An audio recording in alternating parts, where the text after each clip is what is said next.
Andito ako ngayon sa T. Samson Road. Dito nga sa malapit sa Casimiro. Ayan, pagka kumanan ka dyan, papunta ng Casimiro. Pag kumaliwa ka, papunta ng SM Bagumbong.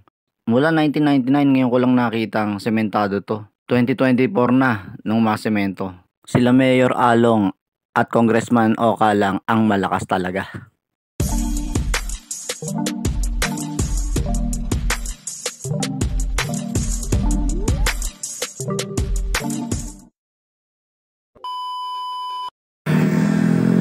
Grabe talaga oh, sementado no. Sila Along at Oka lang ang malakas. Tipin mo no, 1999, 2024, ngayon lang na semento to. Ayan. At ito yun, natitigas na lang din to. Yan, pag diretso nyo po ito, papunta ng Sabungan ng Kaybiga. Pag kumaliwa kayo, Mabaliches. At kumanan kayo, yan na Caloocan. At ito, balikan natin ulit. Pag diniretso nyo talaga itong T. Samson na to, road, pag kumalawa kayo, SM Bagumbong. Pag kumanan kayo, yun nga, papunta uli ng Mabaliches at Bagong Silang o kaya Camarin, Caloocan, Bulacan. T. Samson Road, City of Caloocan. Ayan. Ganyan na siya kakinis. Nakakapanibago na talaga sa ngayon ang kinis ng kalsada, sarap daanan. Sa mga oras na to, nandito na ako doon sa hangganan ng sinemento ng kalsada at okay naman na talaga. So hanggang dito pa lang ang sementado pero okay na. Kesa naman dati talaga nagrate. Masakit sa ulo. Traffic na. Talagang traffic dyan dahil papunta na naman ng Llano, Caloocan at Mabaliches, Sabungan ng Kaybiga. Pag kumaliwa kayo dyan, GF Homes o kaya Estrella. So dagdag ko lang no, nakakapanibago talaga yung T. Samson Road na yon.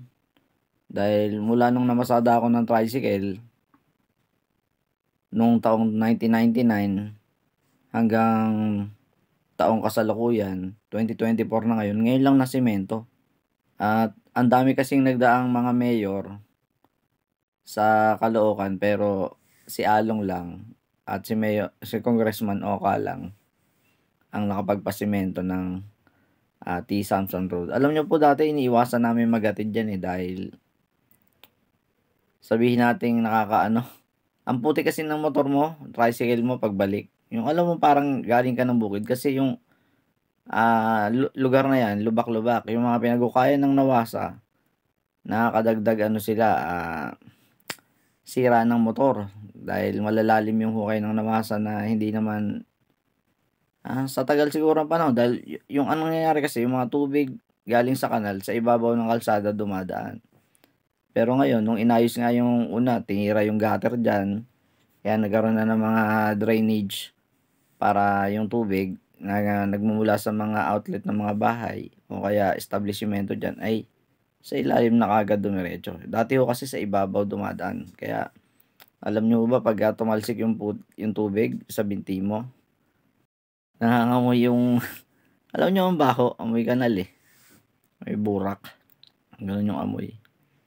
Kaya minsan kinatatamaran talaga namin magatid dyan ng pasahero dahil nga lubak-lubak na, maputik pa yung kahabaan yan. Mahaba ho yun kung babaybayin nyo. Pero ngayon nakakapanibago. Yung imposible pala maaring maging posible pagka siguro pag pinagtrabahuan nung nakaupo sila Mayor Along malapitan at Congressman Oka malapitan na tatay niya. Kaya yun, nasemento na. Kaya nakakapanibago talaga. Nakakagulat.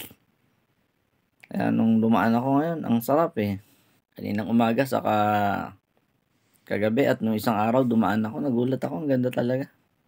Ibang iba talaga yung North Caloocan ngayon kaysa dati. Salamat po Mayor Along at Congressman Oka malapitan. Salamat po. Laking tulong po sa mga motorista yung mga proyekto nyong ganyan.